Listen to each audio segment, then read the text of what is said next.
আসসালামু আলাইকুম সুপ্রিয় শিক্ষার্থীবৃন্দ, তোমরা নিশ্চয়ই সকলে ভালো আছো। অনলাইন ক্লাসে তোমাকে স্বাগত জানাচ্ছি। তোমরা আজকে আমরা প্রথম পত্র পড়ব। এর আগের ক্লাসগুলোতে তোমরা দ্বিতীয় পত্র পড়েছো। প্রথম অধ্যায় প্রায় শেষ হয়েছে, আমাদের প্রায় শেষের দিকে। আর পঞ্চম আর ষষ্ঠ অধ্যায় তোমাদের যে সাজেশনগুলো দেওয়া হয়েছে, তোমরা সেই বিষয়গুলো যেমন ভাষা আন্দোলন, তারপরে তোমার ওই 6 দফা, 69-এর গণ অভ্যুত্থান, তারপরে হচ্ছে আগরতলা মামলা এবং মুক্তিযুদ্ধ, এগুলো তোমরা এগুলো সম্বন্ধে এর আগের ক্লাসগুলো তো পড়ে এসেছো। এগুলো তোমাদের বুঝতে সমস্যা হবে না। যদিও তারপরেও সমস্যা হয়, আমি বেশ খুব ভালো ভালো বিষয়গুলো তোমাদের বেছে দিয়েছি, সেগুলো পড়বে বাসায়। সাজেশন অনুযায়ী তোমাদের যে পরীক্ষাটি হবে সেই অনুযায়ী পড়লে তোমাদের কোনো সমস্যা হবে না ইনশাআল্লাহ। তো আজকে আমরা প্রথম পত্রে যে 3টা অধ্যায় আছে, যে প্রথম অধ্যায়, দ্বিতীয় অধ্যায়, তৃতীয় অধ্যায়, আমরা দ্বিতীয় অধ্যায় থেকে আজকে আরেকটি বিষয়ে জানবো, বিদায় হজ। 632 খ্রিস্টাব্দের বিদায় হজ সম্বন্ধে আজকে জানবো। তো আজকে বিদায় হজের আমরা কি কি বিষয় জানবো বন্ধুরা, যে আমাদের শিক্ষণ ফল কী হবে আমরা জানবো আজকে। বিদায় হজে ভাষণ, নবী করিম সাল্লাল্লাহু আলাইহি সাল্লাম যে সেই বিখ্যাত ভাষণ, সেই ভাষণ সবগুলো সম্বন্ধে জানবো। এরপরে আমরা জানবো যে হচ্ছে বিদায় হজের তাৎপর্যটা, এরপরে হযরত মুহাম্মদ সাল্লাল্লাহু আলাইহি সাল্লামের যে ওফাত হয়েছিল সেইটি সম্বন্ধে জানবো। তো শুরু করছি আজকের আলোচনা, বিদায় হজ। তো বিদায় হজ আমরা দেখেছি বন্ধুরা যে মক্কা বিজয়ের পর যে আমাদের 630 খ্রিস্টাব্দে যে মক্কা বিজয় হয়েছিল, তো এই মক্কা বিজয়ের পরে ধীরে ধীরে পুরো আরবে ইসলাম কিন্তু ছড়িয়ে পড়ে। তো প্রতিনিধি প্রেরণের বছর লোকেরা দলে দলে ইসলাম ধর্ম তখন কিন্তু গ্রহণ করতে থাকে। এক পর্যায়ে মহানবী সাল্লাল্লাহু আলাইহি ওয়াসাল্লাম বুঝতে পারেন তার সাধনার পূর্ণতা লাভ করেছে এবং তার বয়স হয়েছে, হয়তো আর বেশি দিন তিনি বাঁচবেন না। সামর্থ্যবান হিসেবে হজ ফরজ হলেও এখনও তিনি তা আদায় করতে পারেননি।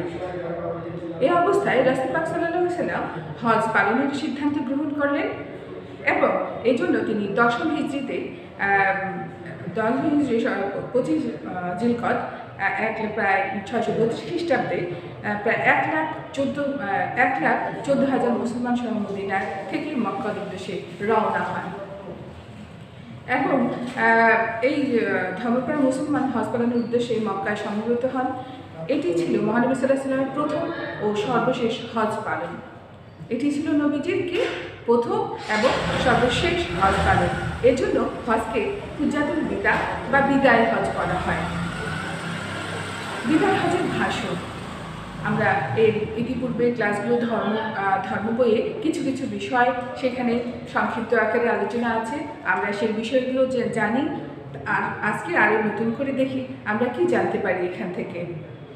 যত বড় ক্লাসে উঠবে একটু হয়তো বিস্তারিত থাকবে, হ্যাঁ, তো বুঝতে পারবে তোমরা ইনশাআল্লাহ। আমি আলোচনা করছি, তোমরা মনোযোগ দিয়ে খালি শুনবে। বিদায় হজের ভাষণ। হজ পালনকালে মহানবী সাল্লাল্লাহু আলাইহি ওয়াসাল্লাম জিলহজ মাসের 9 তারিখে ওফাতের ময়দানে উপস্থিত হয়ে জনসমুদ্রের উদ্দেশ্যে এক যুগান্তকারী ভাষণ দেন। কত? জিলহজ মাসের 9 তারিখে আরাফাতে ময়দানের পাশে অবস্থিত জাবালে রহমত। আরাফাত ময়দানটি যে আছে, ময়দান বলতে বিশাল বিস্তীর্ণ জায়গা, সেখানকার একটি জায়গার নাম জাবালে রহমত। হ্যাঁ, এখানে একটি উঁচু জায়গা আছে, ওই উঁচু জায়গা থেকে দাঁড়ালে সবাইকে দেখতে পাবে, নবীজিকেও সবাই দেখতে পাবে, এমন একটি জায়গা। সেই জায়গাটার নাম হলো জাবালে রহমান। সেই জায়গাটায় এসে জনসমুদ্র, অনেক জনগণ, হ্যাঁ, সেই বছর 10 লাখেরও অধিক জনগণ মক্কায় হজ করতে এসেছিলেন। সেই জনসমুদ্রে, হ্যাঁ, উদ্দেশ্যে সেই ভাষণটি দিয়েছিলেন নবী করিম সাল্লাল্লাহু আলাইহি সাল্লাম। আমি সাক্ষ্য দিচ্ছি যে আল্লাহ ছাড়া কোনো মাবুদ নেই, তার কোনো সঙ্গীও নেই, তিনি সার্বভৌম ও সমস্ত প্রশংসা তার। আল্লাহর প্রশংসার পর প্রিয় নবী হযরত মুহাম্মদ সাল্লাল্লাহু আলাইহি ওয়াসাল্লাম বলেন যে, হে লোক সকল, তার কোনো তিনি তিনি সার্বভৌম এবং সমস্ত প্রশংসা তার। আল্লাহ এই প্রশংসার পর প্রিয় নবী করিম সাল্লাল্লাহু আলাইহি ওয়াসাল্লাম তিনি বলেছেন যে, হে লোক সকল, তোমরা আমার কথা মনোযোগ দিয়ে শুনবে। এ বছরের পর হয়তো তোমাদের সাথে আমার দেখা হবে না। তারপরে তিনি বলেন যে, হে মানব জাতি, মনে রেখো আল্লাহ একজন নর মানে আদম আলাইসাল্লাম এবং একজন নারী হাওয়া আলাইসাল্লাম থেকে সবাইকে সৃষ্টি করেছেন। কোনো অনারবের উপরে কোনো আরবের শ্রেষ্ঠত্ব নেই। যেমন আরবরা যেমন অহংকার করত, সেটার কোনো শ্রেষ্ঠত্ব নেই, তেমনি কোনো কালোর উপরে সাদার কোনো শ্রেষ্ঠত্ব নেই। কালো মানুষকে দেখলে আমরা হয়তো কি অনেকেই করে, অন্য চোখে দেখে, তাই না? তো শ্রেষ্ঠত্ব কিছু, সবাই মানুষ আমরা। হ্যাঁ, একমাত্র তাকওয়াই হলো শ্রেষ্ঠত্ব মাপকাঠি। তাকওয়া মানে আল্লাহর ভীতি যার মধ্যে বেশি থাকবে। সাদা মানুষের বেশি ভালো আর কালো মানুষ ভালো না, এইরকমটা নয়। ধনীরা বেশি ভালো হবে, গরিবরা ভালো হবে না, এমনটা নয়। আল্লাহর কাছে সবাই সমান। আল্লাহর ভীতি যার উপরে বেশি আছে তিনি হলে মাপকাঠির ঊর্ধ্বে। যে যার ভয় বেশি আল্লাহ তাকেই পছন্দ করেন। জাহিলিয়া যুগের সব ধরনের কুসংস্কার ও অন্ধবিশ্বাস এবং অন্যায় অনাচার আজ আমার পায়ের নিচে দলিত হলো। এখানে বলেছে যে সব ধরনের কুসংস্কার, আরবের যে কুসংস্কারগুলো ছিল এবং অন্ধবিশ্বাস ছিল তাদের মধ্যে, অন্যায় অনাচার যে ছিল তার পায়ে দলিত হলো, মানে নিষ্পেষিত হলো। সেগুলো জেনে রেখো, নবী করিম সাল্লাল্লাহু আলাইহি ওয়াসাল্লাম বলছেন, জেনে রেখো আজকের এই দিন, মাস, জনপদ যেমন পবিত্র, তেমনি তোমাদের জীবন সম্পদ পরস্পরের কাছে পবিত্র। বুঝতে পেরেছো তোমরা যে আমার কাছে এই দিন, মাস, ক্ষণ যেমন পবিত্র এই আজকের দিনটি, সেই রকম তোমাদের জীবন, তোমাদের সম্পদ এবং তোমাদের কাছে সে একে অপরের কাছে পবিত্র। এরপরে নারীদের সম্বন্ধে বলেছেন, নারীদের উপরে পুরুষের যেমন অধিকার আছে, পুরুষের উপরেও নারীদের সেরূপ অধিকার আছে। তাদের উপরে অত্যাচার করো না। মনে রেখো আল্লাহকে সাক্ষী রেখে তোমরা তোমাদের স্ত্রীদের গ্রহণ করেছ। দাসদাসীদের সাথে শব্দ ব্যবহার করার কথা বলেছেন তিনি। দাসদাসীদের সম্বন্ধে বলেছেন যে তোমরা যা পড়বে তাদেরকে তা পড়াবে, তোমরা যা খাবে তাদেরকেও তা খেতে দিবে। হ্যাঁ, তারপরে তাদের উপরে তোমরা যা পড়বে তাদেরকেও পড়তে দেবে। ভুলে যে না তারাও তোমাদের মতো মানুষ। এরপরে মনে রেখো সব মুসলমান ভাই ভাই, সব মুসলমান ভাই ভাই, কেউ কারো চেয়ে ছোট বা বড় নয়। আল্লাহর চোখে সবাই সমান, আর মুসলমান মিলে একটি ভূখণ্ড ভাতৃ সমাজ। সাবধান, নবী করিম সাল্লাল্লাহু আলাইহি ওয়াসাল্লাম বলছেন, সাবধান, ধর্ম সম্পর্কে কোনো বাড়াবাড়ি করবে না। এই বাড়াবাড়ির ফলে অতীতে বহু জাতি ধ্বংস হয়েছে। ধর্ম নিয়ে কোনো বাড়াবাড়ি করা যাবে না। তারপরে হুঁশিয়ার করে দিয়েছে, সতর্ক করে দিয়েছে, নেতৃত্বের আদেশ কখনো লঙ্ঘন করবে না। নেতৃত্বের আদেশ কখনো লঙ্ঘন করবে না। যদি কোনো কালো কৃতদাসী হতো মানে বাদশা হয়, তখন কিন্তু সম্মান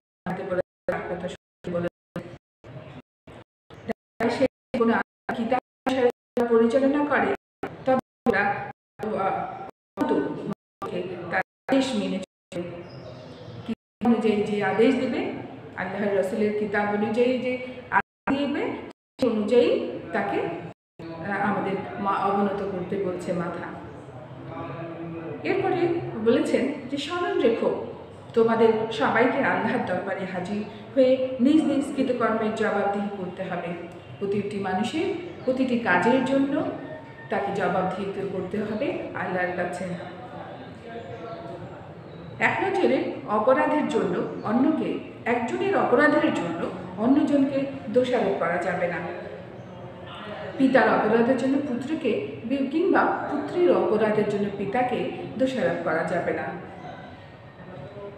এরপরে বলেছে যে হুঁশিয়ার, যে প্রত্যুলকতা পাপ যেন তোমাদের স্পর্শ করতে না পারে। তোমরা শিরক করো না, অন্যায়ভাবে কাউকে হত্যা করো না, চুরি করো না, ব্যভিচার করো না। আইয়াম জাহেলিয়ার কুশিত প্রথা ছিল তো সেই সময়, সেই কুশিত প্রথা নবী করিম সাল্লাল্লাহু আলাইহি ওয়াসাল্লাম রহিত করেছিলেন। আমি প্রথমে আমার বংশের সুদের দাবি নাকচ করলাম, প্রথমে তিনি করে দেখিয়েছেন। এবং আমি তোমাদের কাছে দুটি জিনিস রেখে যাচ্ছি। নবী করিম সাল্লাল্লাহু আলাইহি ওয়াসাল্লাম বলছেন যে আমি তোমাদের কাছে দুটি জিনিস রেখে যাচ্ছি, যদি তোমরা তা আঁকড়ে ধরো তাহলে তা কখনো পথভ্রষ্ট হবে না। তা হচ্ছে আল্লাহর কুরআন ও রাসূল করিম সাল্লাল্লাহু আলাইহি ওয়াসাল্লামের সুন্নাহ। এই দুটি যদি ধরে রাখতে পারো তাহলে বিপথে তোমরা কখনোই যাবে না। এরপরে আজ এখানে তোমাদের যারা উপস্থিত আছো তারা আমার কথাগুলো স্মরণ রেখো, আর যারা এখানে উপস্থিত নেই তাদের কাছে পৌঁছে দিও। হয়তো তাদের মধ্যে আজকের কোনো শ্রোতার যে অধিকতর বোধ শক্তি সম্পন্ন ও স্মৃতিতে ধরে রাখার মতো ব্যক্তি থাকতে পারে, যারা সেখানে ছিল। সেই জনসমুদ্রের মতো মানুষজন যেখানে ছিলেন, সেইখানে তিনি বলছেন আজ আমরা এখানে যারা আছো, যারা এই কথা শুনতে পারেনি তাদের কাছে এই কথাগুলো পৌঁছে দিও। তাদের স্মৃতি এতই স্মরণশক্তি ছিল আরবের জনগণের, যে তারা স্মৃতিতে অনেক কিছুই ধারণ করতে পারত। তারা কিন্তু সেই কথাগুলো আজ পর্যন্ত, সেই কথাগুলো আজকেও আমরা শুনছি। হ্যাঁ, এবং নিশ্চয়ই জেনে রেখো আমার পর আর কোনো নবী আসবে না, আমি শেষ নবী। নবী করিম সাল্লাল্লাহু আলাইহি ওয়াসাল্লাম শেষ নবী, তারপরে আর কোনো নবী আসবে না। শেষে তিনি আসমানের দিকে চেয়ে বললেন, হে প্রভু, আমি কি আমার বাণী পৌঁছে দিতে পারলাম? আমি কি আমার কর্তব্য সম্পন্ন করতে পারলাম? উপস্থিত জনসমুদ্র থেকে আওয়াজ আসলো, হ্যাঁ, নিশ্চয়ই পেরেছেন। তখন তিনি পুনরায় বললেন, হে প্রভু, সাক্ষী থাকো, এরা বলেছে আমার কর্তব্য আমি পালন করেছি। এ সময় কুরআনের শেষ আয়াত নাজির হলেন। এই আয়াতের অর্থ হচ্ছে, এটা হচ্ছে সূরা আল মাইদার 3 নম্বর আয়াত। এর অর্থ হচ্ছে হযরত মুহাম্মদ সাল্লাল্লাহু আলাইহি ওয়াসাল্লাম, যে মুহাম্মদ সাল্লাল্লাহু আলাইহি ওয়াসাল্লাম, আজ আমি তোমার দিনকে সম্পূর্ণ করলাম, আমি আমার দিনকে সম্পূর্ণ করলাম এবং তোমার উপর আমার নিয়ামত পূর্ণ করে দিলাম, ইসলামকে তোমার ধর্ম বলে মনোনীত করলাম। এই আয়াতের তাৎপর্য উপলব্ধি করে হযরত আবু বকর রাদিয়াল্লাহু তাআলা আনহু বলে কেঁদে ফেললেন। তিনি বুঝতে পেরেছিলেন যে নবীজি আর থাকবেন না, নবীজির মিশন শেষ হয়ে গেছে। শুনলে গা শিউরে উঠে কথাটি, তাই না? শিক্ষার্থী বন্ধুরা, তোমরা এতক্ষণ থেকে জানতে পারলে যে নবী করিম সাল্লাল্লাহু আলাইহি ওয়াসাল্লাম ভাষণে কী কী বিষয়ের সম্বন্ধে বলেছেন। এগুলো তোমরা খুব মনোযোগ সহকারে পড়বে এবং মানার যে শুধু পরীক্ষার জন্যই নয়, জীবনের জন্যও এই জিনিসগুলো কিন্তু তোমাদের ধরে রাখতে হবে, এই জিনিসগুলো তোমাদেরকে মানতে হবে। এখন যে কোনো সময় আমার জীবনে নবী করিম সাল্লাল্লাহু আলাইহি ওয়াসাল্লাম বললেন যে এখন যে কোনো সময় আর আবু বকর বুঝতে পারলেন যে কোনো সময় তিনি চলে যাবেন, জীবনাবসান ঘটবে তার। আরাফাত ময়দান থেকে মহানবী সাল্লাল্লাহু আলাইহি ওয়াসাল্লাম মুজদালিফা হয়ে মিনাতে যান। পথে নির্দিষ্ট স্থানে শয়তানের প্রতি কঙ্কর নিক্ষেপ করেন।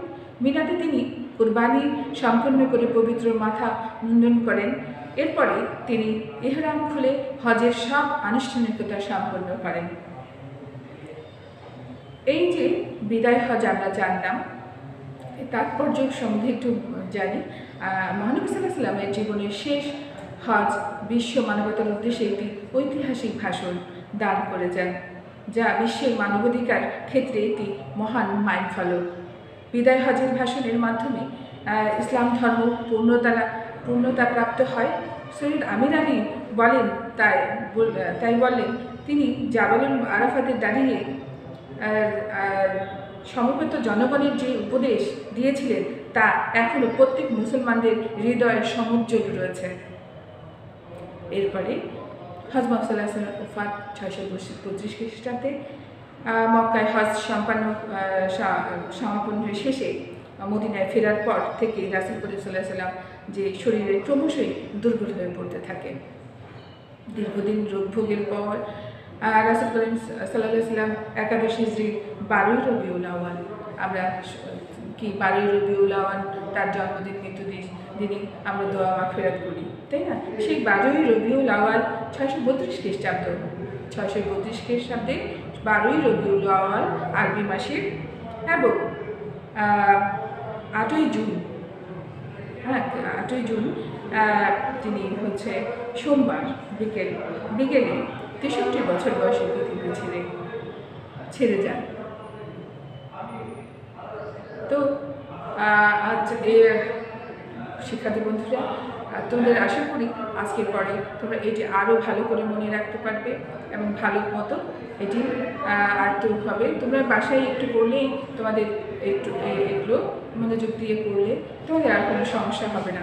এখান থেকে প্রশ্ন হবে শিক্ষার্থী বন্ধুরা, তোমরা ভালো মতো পড়বে এবং এখানকার যে নবীজির কথাগুলো আছে এবং কত সালে তিনি বিদায় হজের ভাষণ দিয়েছিলেন, কোথা থেকে দিয়েছিলেন এবং কী কী ভাষণ দিয়েছিলেন, এই বিষয়গুলো তোমাদের মনে থাকলে যে কোনো জায়গা থেকে যে কোনো প্রশ্ন হলে তোমাদের কোনো সমস্যা হবে না ইনশাআল্লাহ। তো আজ এই পর্যন্তই শিক্ষার্থী বন্ধুরা, আবার দেখা হবে। পরীক্ষার প্রস্তুতি খুব ভালো করে নাও তোমরা। তোমাদের 30 তারিখ থেকে পরীক্ষা শুরু হবে। তোমাদের কোনো বিষয়ে কোনো সমস্যা হলে আমাকে কল করবে, আমি সমাধান দেওয়ার চেষ্টা করব। আজ এই পর্যন্তই। ভালো থেকো, সুস্থ থেকো। আল্লাহ হাফেজ।